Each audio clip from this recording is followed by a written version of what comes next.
ঈসা নবী পর্যন্ত অনেক নবী রাসূল দুনিয়ায় দিলেন, কিন্তু উম্মতে মুহাম্মদীর জন্য কি এমন শ্রেষ্ঠত্ব রেখেছেন?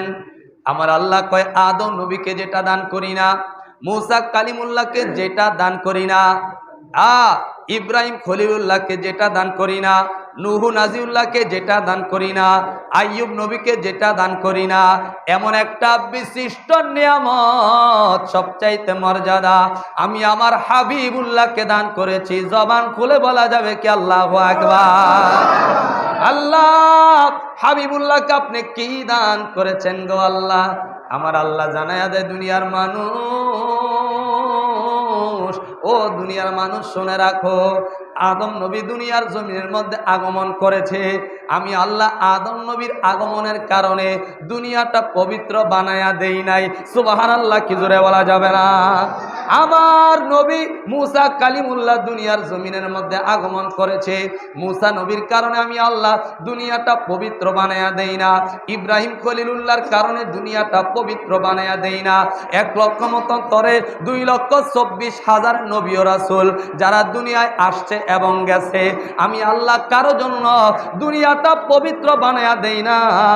কিন্তু আমার হাবিবুল্লাহ, যিনি রাহমাতাল লিল আলামিন, যিনি সমস্ত নবীদের সর্দার, যিনি সমস্ত নবীদের নেতা, যিনি উম্মতদেরকে তরানেওয়ালা, যিনি উম্মতদেরকে বাঁচানেওয়ালা, যিনি কবরে আমাদের সাথী হবে, যিনি হুজরাতে আমাদের সাথী হবে, যিনি মিজানে আমাদের সাথী হবে, যিনি হাসরের মানে আমাদের সাথী হবে, ওই নবী রাহমাতাল লিল আলামিন দুনিয়ার জমিনের মধ্যে আগমন করতে দেরি হয়েছে রে বান্দা।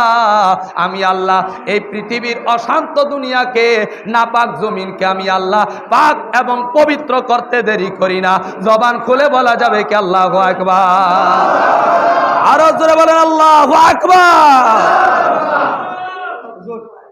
এই ভাই, এই বন্যা বাদ দেন, বসেন। মাইক এভাবে ঠিক আছে, এত মাইক লাগে না। জোরে বলেন না মারহাবা। এই যাও, হয়েছে যা হয়েছে আলহামদুলিল্লাহ। আপনাদের শুনতে কষ্ট হয়নি? সমস্যা হয় তো ঠিক আছে, বাদ দাও। উপরে বাহিরে মা বোনরা পায়নি আওয়াজ, মাইক উপরেটা চলতেছে না তো, আর কি বাস বাদ দেন। মারহাবা জোরে বলেন।